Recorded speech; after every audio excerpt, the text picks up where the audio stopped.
Our scripture reading this morning as we begin the Advent season, working our way up to Christmas, is Matthew, the first chapter, beginning with verse 1. And as you open that up and you look at it, it's like, oh my goodness, it's the genealogy of Jesus. Then you may be thinking, I sure hope he doesn't read all of those names. This could take forever. And it really doesn't make much sense at all. In New Hope, we use the common lectionary. Many other churches use this, and every week we have an Old Testament passage, and a New Testament passage, and a psalm, and part of Paul's letters. And the idea is that over the course of 3 years, you cover all the scripture in the Bible. But that's not exactly true. There are a few passages that are skipped. The people that put together the lectionary said, we're not going to do that. And so in most churches, over 3 years, you will never read the genealogy of Jesus. But not us. Okay? We're going to study it today. During this Advent season, I was thinking and praying about what would be a good theme for us. Not only for the Sundays leading up, but also for Christmas Eve, Christmas morning. And there is Southeast Christian Church, someplace in Missouri. The pastor did a sermon series called Socks and Underwear. And I just found that intriguing. I didn't even know what it was. I didn't know what the scripture was. I didn't know what he was going to say. But I thought, isn't that descriptive of life? You know, all the ways that we expect our life to be, all the things that we want from God, all the things that we want for Christmas. What we get sometimes is socks and underwear. And we're not going to use the passages that he used or any of the themes that he used. God led us to look in Matthew. And as we move through the first couple of chapters of Matthew, what we're going to see, this morning we see the imperfect gift. You want this, but you get this and it isn't quite it. We can see gifts that turn out better than we thought. You ever do that? You get a gift, it's like, oh, I like that. And then after you have it for a little while, it's like, oh, this is really good. Then there's going to be the simple gift.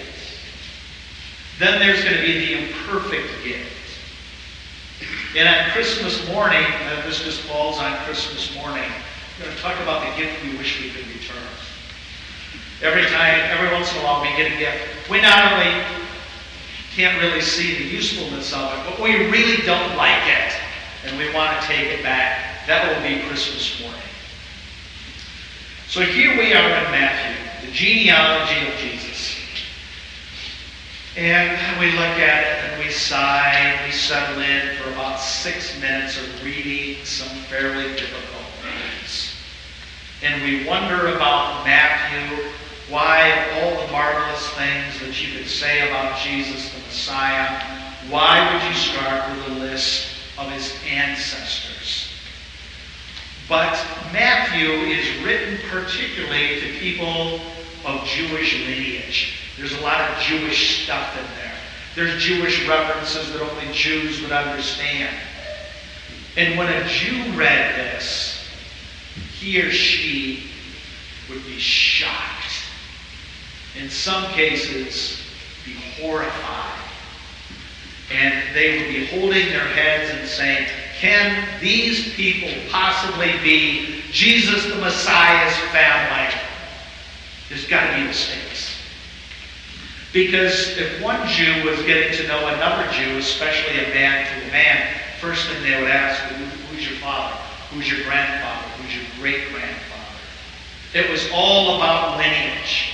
If there was any other than Jewish blood in your lineage, you no longer got to consider yourself a Jew. If you wanted to be a Jewish priest, you had to trace your lineage unbroken all the way back to Aaron the priest. If you were a woman and you wanted to be a priest or you wanted to marry a priest, you had to go back 5 generations. So, this is big business. So they would be real interested in this. And so Matthew, writing to a particularly Jewish audience, says, here are Jesus' credentials. And you're expecting a descendant of King David. Here he is, and here's the proof. What we're going to see here is this is broken down into 3 sections. 14 names in the first part, 14 in the second, and 14 in the third. The first part is the greatness that humankind has been created for. It's Abraham to David. And then it's going to be greatness lost as they move into the exile. And finally, there's greatness regained and forgiveness and restoration in the last 14 names that comes from the exiles of Jesus the Messiah. So what Matthew is doing here, he is teaching a theological lesson. He says to Israel, this is your whole history. You've been created for greatness, created in the image of God, created for a purpose. You are going to be a beacon to the nations. But people mess up. Israel messed up. Judah messed up. We mess up.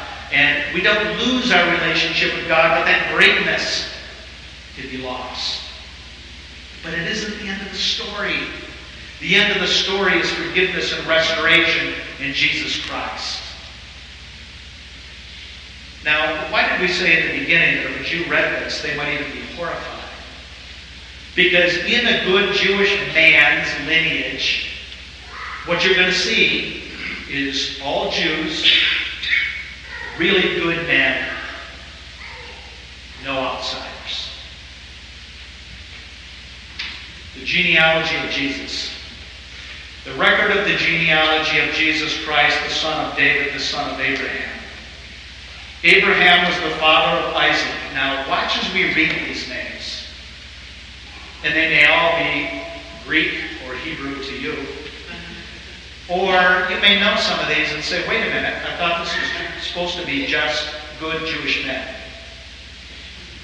Abraham was the father of Isaac, Isaac the father of Jacob, Jacob the father of Judah and his brothers, Judah the father of Perez and Zerah, whose mother was Tamar. Perez the father of Hezron, Hezron the father of Ram, Ram the father of Amminadab, Amminadab the father of Nahshon, Nahshon the father of Salmon, Salmon the father of Boaz, whose mother was Rahab. Boaz the father of Obed, whose mother was Ruth. Obed the father of Jesse, and Jesse the father of King David.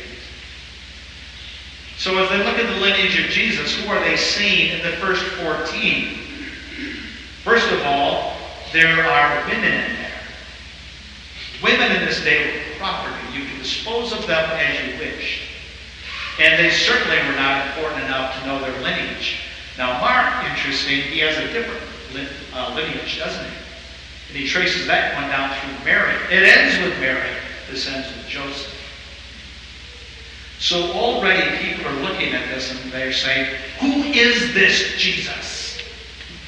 Who is he? That women are important in his life. Tamar disguised herself, seduced her father-in-law so she could keep having children. Rahab is the prostitute of Jericho. Ruth wasn't a Jew. She was from Moab. She was an alien. She was an outsider. What is a non-Jew doing in the lineage of Jesus? Here's King David. Was he a perfect guy? He used his power and he took another man's wife. And then when she was found to be pregnant, had her husband killed. And here's Bathsheba. She's not even named. She's just called Uriah's wife in the next section. So already the Jewish world in the idea of the Messiah and who did the Messiah come from is beginning to tilt. Is it possible, the Jew asked, that this Messiah could be for women as well as men? Is it possible that this Jesus could be people who are less perfect? Is it possible that the Messiah is not only coming for Israel, but for all of humankind, and its desire to call all of his people back to himself? Is it possible? And so we have the first section. This is Jesus' family. And boy, they're far from perfect. And now we have the fall. God has been warning the people, follow God alone, do not intermarry with the other nations. I need to keep you pure for the purpose for which you're intended, and that is to be a beacon to the nations. But they don't listen. David was the father of Solomon, whose mother had been Uriah's wife. Solomon the father of Rehoboam, Rehoboam the father of Abijah, Abijah the father of Asa, Asa the father of Jehoshaphat, Jehoshaphat the father of Joram, Joram the father of Uzziah, Uzziah the father of Jotham, Jotham the father of Ahaz, Ahaz the father of Hezekiah, Hezekiah the father of Manasseh, Manasseh the father of Amon, Amon the father of Josiah, and Josiah the father of Jeconiah, and his brothers at the time of the exile of Babylon. So here's the next lesson as a Jew reads this. They're remembering. We were created for greatness. We're created for the purpose of glorifying, worshiping, serving God's purposes, to be a beacon to the people that are wandering in darkness. But we messed up. We followed after gods. We intermarried with other nations, and we were taken away into captivity. So, and they're remembering that. That's our story too, isn't it? We've been created in the image of God. We have been created for greatness, but humankind messed up. And that's the story of our lives. Many times we don't get it right. We're not the best disciples. We don't have the strongest faith. It's how we live sometimes. Then the last one, after the exile to Babylon. After the exile to Babylon, Jeconiah was the father of Shealtiel. Now let's just stop on that. I'll give you a nickel for every time you work that into a conversation this week, the name Jeconiah. Because Jeconiah is like, who? This is just another random name. No, he isn't. Now I find this interesting. But I'm kind of a Bible nerd, and you may or may not find this interesting. Sometime, look up Jeconiah. Jeconiah is a fascinating guy. Jeconiah was the king over God's people at the time of the sending off into Babylon, and he was king for 3 months and 10 days. And it was during his reign that